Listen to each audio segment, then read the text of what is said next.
దేవుని నామమునకు స్తోత్రం అండి. ఈనాటి ధ్యానాంశము శాశ్వత ఆనందము. నిన్నటి దినమున అలౌకిక ఆనందము, లౌకిక ఆనందము యొక్క విభేదాల గురించి మనం నేర్చుకోవడానికి దేవుడు సమయం ఇచ్చినందుకు ఎలా స్తోత్రములండి. మరి ఈ దినమున మరి దేవుని యందు ఉన్న భక్తులు కొంతమంది ఎటువంటి పరిస్థితిలో ఎటువంటి ఆనందం పొందుకున్నారో వారి గురించి మనం జ్ఞాపకం చేసుకుందామండి. మొదటిగా ఎన్నదగిన వాడు దావీదు మహారాజు. ఆయన సంతోషానికి కేంద్ర ప్రభువే. నిత్యము స్తుతి సంగీతాలతో ఎలా సంతోషించాడో చూస్తే నేను యెహోవా యందు సంతోషించేదను. కీర్తన గ్రంథం 104 ఆయన మన రక్షణ దుర్గము కనుక కీర్తన గ్రంథం 9 ప్రకారం ఆనందిస్తున్నాను అన్నారు.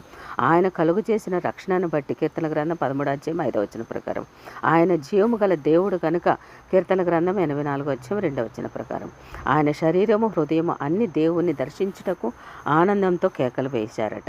ఇట్టి అనుభూతిని మనం ఎప్పుడైనా పొందగలిగామా? కలుగుదామండి తప్పకుండా కూడా. మరి దావీదు ఏ విధంగా సంతోషించాడో మనం కూడా దేవునిని కీర్తిస్తూ కొనియాడుతూ ఆరాధిస్తూ మనము కూడా దేవుని యందు ఆనందించడానికి దేవుడు సమయం దయచేయునుగాక. ఆయన బలమైన దేవుడు గనుక కీర్తన గ్రంథం 8 ప్రకారము ఆనందిస్తున్నాను అన్నారు. మరి మనము ఏ విధంగా ఆనందిస్తున్నామండి? ఆయన కలుగు చేసిన పరలోకమును బట్టి సంతోషిస్తున్నాను అని మహాజ్ఞాని సొలొమోను గారు చెప్పి ఉన్నారు.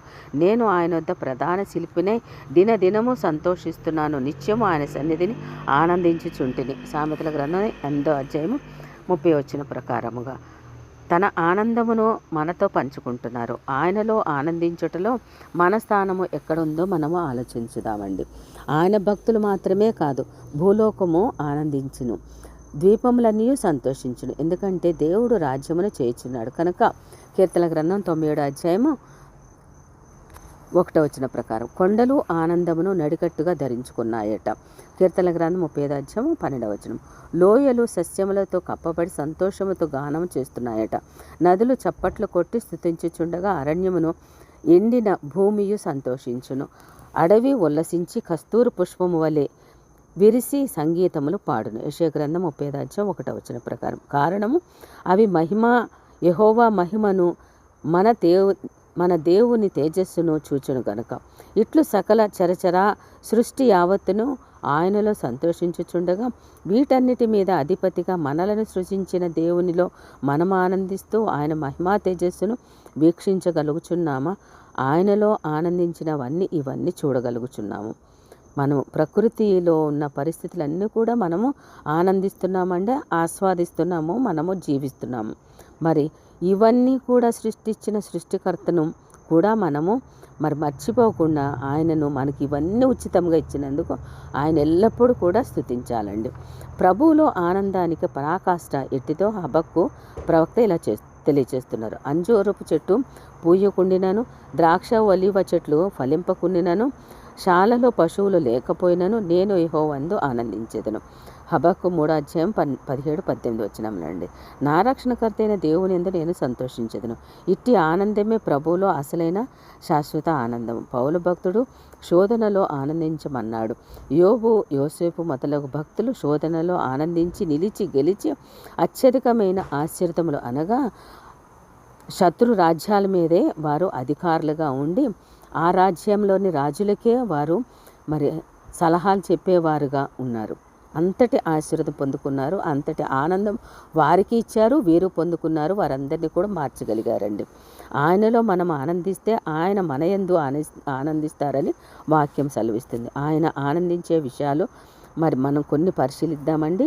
మొదటిగా తన యందు భయభక్తులు గల వారి యందు తన కృప కనిపెట్టు వారి యందు యెహోవా ఆనందించును. కీర్తన గ్రంథం 147 ప్రకారం. రెండవదిగా నీ యందు తనకున్న ప్రేమను బట్టి హర్షించును. జెఫన్యా గ్రంథము 3:11 ప్రకారం. మూడవదిగా ఆయన కనికరము గల చూపును బట్టి ఆనందించువాడు. కొలసీ పత్రిక 1:12 ప్రకారం. మీకా గ్రంథము 7:18 ప్రకారం. నాలుగవదిగా ఆయనకు తగినట్లు నడుచుకుంటే కొలసీ పత్రిక 1:12 ఆనందిస్తానంట. ఆయన ఆనందిస్తారు. ఐదవదిగా మనము సత్యమును అనుసరిస్తే నా పిల్లలు సత్యమును అనుసరించి నడుచుకొనిచున్నారని వినుట కంటే మరి ఎక్కువైన ఆనందం ఆయనకు లేదట. యోహాను రాసిన 3వ పత్రిక 1:4 ప్రకారం. యెహోవాను నేనే అని గ్రహించి నన్ను పరిశీలనగా తెలుసుకుంటే అట్టి వాటిలో ఆనందిస్తానన్నారు. ఇర్మీయా గ్రంథం 9వ అధ్యాయము 23వ వచనము 25వ వచనం అండి. 7వదిగా మారు మనసు నొందిన పాపిని గూర్చి మనమందరం పాపులమే కదండి, మనం మారు మనసు పొందగలిగితే ఆయన ఆనందిస్తారట. లూకాసు వార్త 15వ అధ్యాయము 7-10 వచనములు. ఈ సప్త సూత్రాలను అనుసరించువాడు ఆయన మనలను గూర్చి హర్షిస్తారని మాట తప్పని దేవుడు సెలవిస్తున్నారు. అలా చేసి ప్రభువులో ఆనందించి ఆయనను ఆనందింపచేయ ప్రయత్నించుదాము. అయితే ఆయనలో ఆనందిస్తే లాభం ఏంటంటారా? ఎన్నెన్నో లాభాలు అంటే ఆశీర్వాదాలండి. అపారమైన దీవెనలు మనకి దేవుడు మనకి ఉచితముగా అనుగ్రహిస్తారు. వాటిలో మనం కొన్ని పరిశీలిద్దామండి. మన హృదయ వాంఛలు తీరును. కీర్తన గ్రంథము 37వ అధ్యాయము. ఆకు వాడని చెట్టు వల్ల ఫలవంతమైన జీవితం, మనము చేసినదంతా సఫలమగును. కీర్తన గ్రంథం 1వ అధ్యాయము. అధిక ఆలోచన బలము అనుగ్రహింపబడుతుము. కీర్తన గ్రంథం 119వ అధ్యాయం 24వ వచనం ప్రకారం సమాధానము అనుగ్రహిస్తారు. లూకాసు వార్త 2వ అధ్యాయం 4వ వచనము. ఆరోగ్యము, ఐశ్వర్యము, జ్ఞానము, ఆయుష్, కుటుంబము, ఆయన రాజ్యము ఒక్కటేంటండి, అన్నీ అనుగ్రహిస్తాను అంటున్నారు. మన పట్ల అనుదినము నూతన వాత్సల్యం చూపుచున్నారు. మన ప్రార్థన వింటారు, అభివృద్ధినిస్తారు, ఆశీర్వదిస్తారు, బిడ్డలను మంచి భవిష్యత్తు వారికి ఇస్తూ ఉంటారు. ఇవన్నీ పొందుకొనుటకు గాను మరియవలె మన రక్షణకర్త అయిన యేసునందు ఆనందించాలట. ఎలిజబెత్ గర్భస్థ శిశువు వలె ఆనందంతో మన ప్రభువును చూచి గంతులు వేయాలి. ఆయన అందించే రక్షణానందంలో ఎల్లవేళలా ప్రభువులో సాగిపోవాలి. అప్పుడే ఆయన నోట నిండా నవ్వును మనము చూడగలుగుతాము. ప్రహర్షముతో నీ పెదవులను నింపుము. అదే ప్రభువులోని ఆనందము. ప్రభువును బట్టి ఆనందాన్ని మనందరికీ అనుగ్రహించునుగాక. ఆమేన్.